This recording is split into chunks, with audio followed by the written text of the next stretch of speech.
The USA is the most powerful country in the world today, the largest economy, the most powerful military forces, and the largest number of people suffering from obesity. The United States dollar is the #1 currency worldwide. We are being told this every day. We hear far less about the fact that the United States of America is totally bankrupt. The official national debt of the United States amounts to over $15.5 trillion. Even $1 trillion is a lot. All the gold in the world, mined from ancient times to our present day, adds up to a value of roughly $8 trillion. Besides the national debt, there are many others: personal debts, corporate debts, state debts, and obligations for pensions and medical care programs for inconceivable sums of money. Some experts estimate the total United States debt to be over $100 trillion. After the financial crisis of 2008, the growth of indebtedness has skyrocketed. Every hour, the United States government borrows $168 million. In 2012, the U.S. government plans to borrow almost half of all budget expenditures, $1,600 billion. That kind of debt cannot be paid back. The question of repayment isn't even a matter of discussion. They're merely talking about borrowing less. There are simply two ways of solving the debt issue, either by announcing economic default and refusal of repayment of the debt, or to devalue the dollar through hyperinflation. What will happen if the United States of America is no longer able to borrow money? After a wave of bankruptcies, the world's largest economy will deflate like a burst balloon. American overconsumption, the basis of the global economy, will become a memory. If you have nothing to pay with, nobody will sell you anything. The most powerful army in the world will begin to collapse rapidly. The U.S. Army is a paid mercenary army. What happens when you stop paying mercenaries can be read about in history books. Bands of marauders, former military, will have a competitive advantage over their fellow countrymen. The various super weaponry that the USA is so proud of nowadays has very high manufacturing and maintenance costs and will quickly start to decay without proper financing. A great deal of it will simply be stolen by collectors of scrap metal. Without the inflow of borrowed money, the United States nationhood will begin transforming into a nightmare. Tens of millions of unemployed who have nothing with which to pay their bills. There will be about 50 million retirees with no pensions, plus the sudden loss of all their deposited savings. Medical care will no longer be available to most people, becoming a luxury for the very few. If new loans will not be issued to the general public and the old ones won't be written off, most people will become bankrupted, evicted from their homes, and end up in total poverty and despair. All of this will lead to social disturbance and possible street riots. In the USA, the citizens are very well armed, and they will start shooting. The government will, of course, attempt to try and instill order. There will be a new law declaring a state of emergency that will allow for the seizure of any private property and for the indefinite incarceration of anyone without trial. The already constructed prison camps and huge inventories of plastic coffins will prove useful. However, the chance to bring about order without losing some territory and considerable numbers of the population is next to none. The divided states of America will quickly become a reality. No one will want to understand and forgive the federal government that led the country to its collapse. Every man for himself. The rest of the world will react to the misfortune of the United States collapse without much sympathy, mainly because the horrible economic crisis that will be caused by the downfall of America will affect everybody. Besides, the USA is the most aggressive nation in current history, unleashing the greatest number of wars. The future of the USA is the collapse of an aggressive colossus with feet of clay. All the might and fictitious splendor of the #1 country in the world are based solely on the borrowed dollar.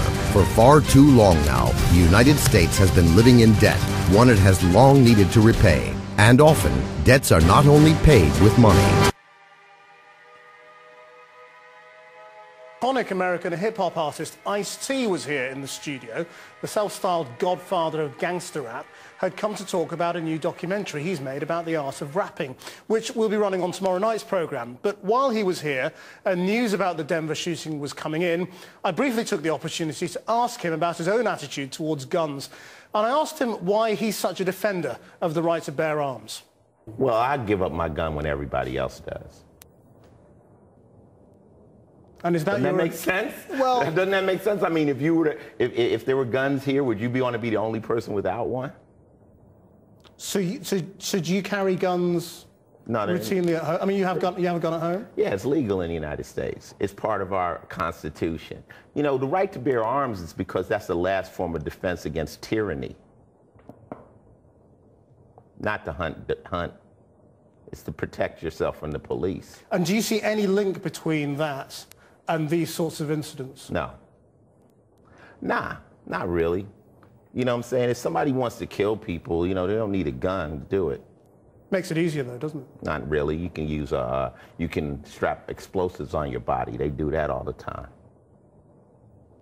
So when there's the inevitable backlash of the anti-gun lobby as a result of this incident, as there always is. Well, that's not going to change anything in the United States. Anything. Nah. The United States is based on guns.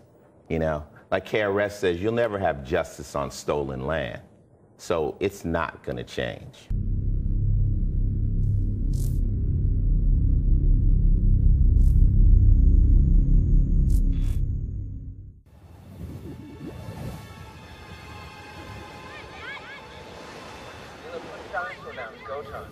Diller, stop playing around. It's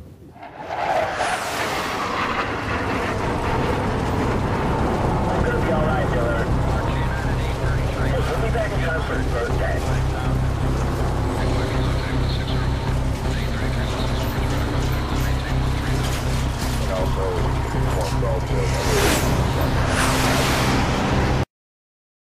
That includes New Orleans, where today authorities stepped up their efforts to empty the city. Bob Woodruff is there again tonight with an extraordinary human drama unfolding. Bob? That's true, Elizabeth, and good evening from New Orleans. Here, the police and the National Guard find themselves in a very difficult position tonight to try to carry out an order to force people from the city without actually using force. Today in New Orleans, they got a lot tougher on the holdouts. Police department, everyone home! Not only the flooded areas, but New Orleans' driest and wealthiest neighborhoods, too. Police department! The police and National Guard going street by street, house to house. We need to make sure, too, that whenever we knock on doors, people refuse to leave. We need to make note, call it in. They say there are no orders to use force, just strong persuasion, sometimes entering open houses with guns drawn, and instructions to disarm anyone inside. You say guns will be taken? No one will be able to be armed. We will take all weapons. That happened today in this wealthy neighborhood where homeowners had armed themselves to protect their mansions. Residents were handcuffed on the ground. In the end, police took their weapons but let them stay in their homes. They were a little bit threatened because our weapons were bigger than their weapons. For many of the police and guard troops, it is an uncomfortable job to do this in an American city. This guard unit occupied a church, using it as a base camp. They had to leave a note because they could not get hold of the pastor to get permission. It is surreal. Yeah, you never expect to do this in your own country. Chris Montgomery says he'd rather be in Iraq than patrolling American neighborhoods. Walking up and down these streets, you don't want to think about the stuff that you're going to have to do if somebody pops around the corner. Let me shoot in America. Yeah.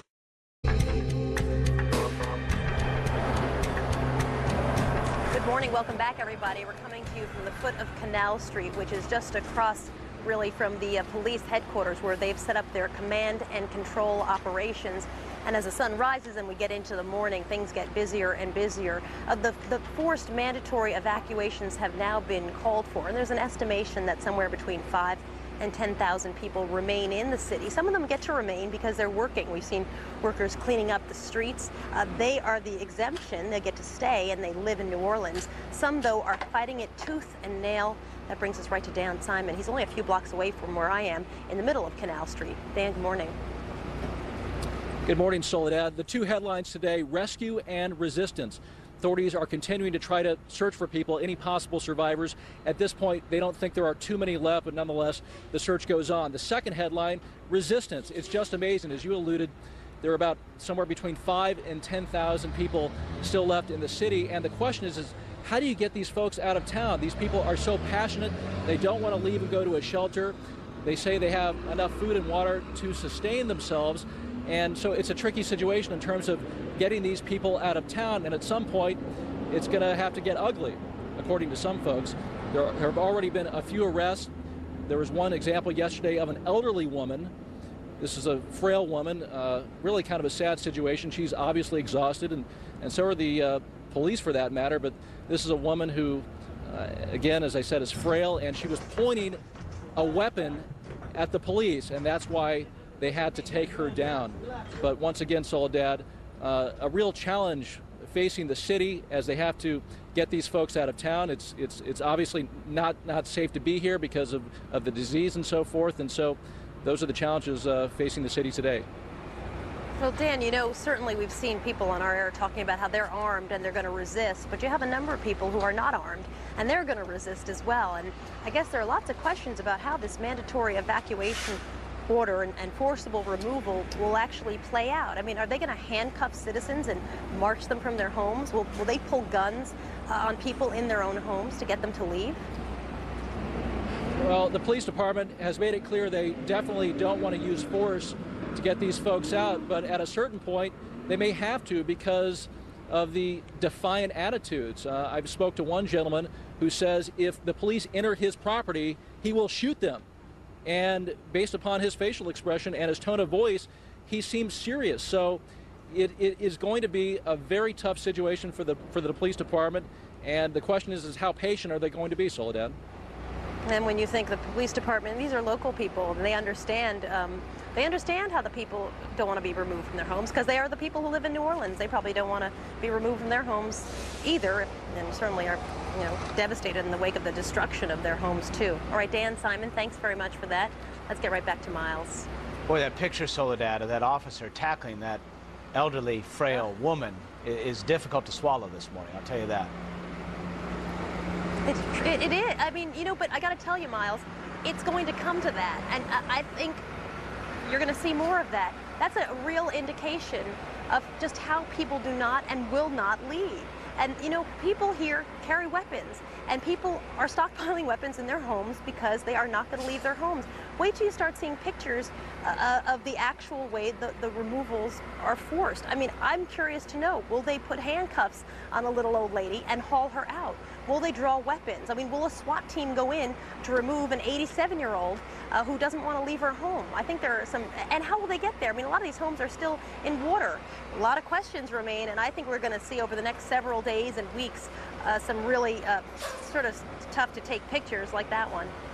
Well, and the worst thing is it does take resources away from moving forward in the cleanup. All right, so.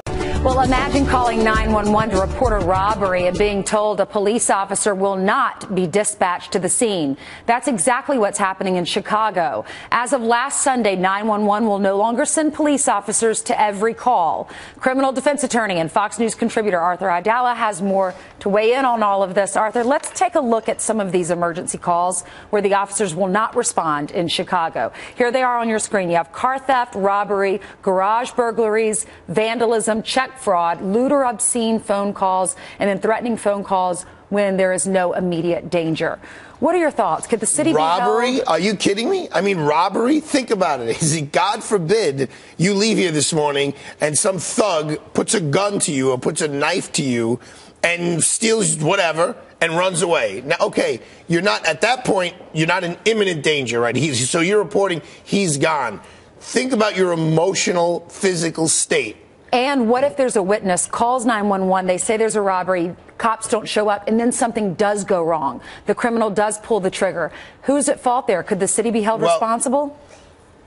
Wow. It's early in the morning, Ainsley. I mean, that's fact pattern things law can school. go No, wrong. Yes. You know, it's not so black and look, white. I understand that there's the budgetary concerns here, and if it's a lewd phone call, so if you're home and you get a lewd phone call and that you reported, that's one thing. But if your house gets burglarized, and again, they're saying these are cases where the danger is supposedly gone, but think about it. You come in, it's the most personal intrusion. Your stuff is everywhere. You want a professional, experienced law enforcement officer that you pay taxes for to be there, to take fingerprints, to look at what's going on, to find any clues. Was it forced entry? Or was it somebody who has the key to your house? Was it maybe a cleaning lady, gave it to somebody else? You want them to start solving the crimes, not be sitting, hello, yeah, 911, yeah, okay, I'm just going to take a report. Right. I'm just going to take a report? You just got robbed? Your house just got burglarized? I'm just going to take a report? Come on. What message does this send to the burglar? Because if they don't think the cops are coming. Correct. So the alarm is ringing, the burglar alarm is ringing, like, there's no big deal. They're just going to take a report. Let me go through and find the china cabinet. Right. Let me find where she hides her jewelry. Now, I want you to react to this because the police department's argument says this opens up the officers to cover the more serious crimes. Well, look, again, if you're talking about a lewd phone call, they're correct. If you're talking about a robbery, the penal law definition of a robbery is a forcible taking of your property. It means someone grabbed you around the throat and took your property. Someone put a weapon at you. That's something a live human police officer should be there. If someone broke into your garage and stole your collection of baseball cards and someone else's, God forbid, there's an attempted sexual assault, yes, obviously we want the police there. But the police should be everywhere. This reminds me of New York City in the mid-'80s where we didn't have money and we just cut off the cops. That's not good. And in a city where crime continuously goes up, Chicago is known to be a more of a dangerous city. Shouldn't they hire more cops? Absolutely. Look, that's what saved New York City in the very late 80s and the early 90s when David Dinkins was leaving and Rudy Giuliani came in. They did it just like we did in Iraq with the surge. We did a surge here in New York City, put more cops on the street, more visibility, more cop cars. It worked. Period. Amen. It worked. New York went from being one of the most dangerous cities to one of the safest big cities in the United States of America. We're proud to be here. Thanks so much, Arthur. Thank you. All right, it is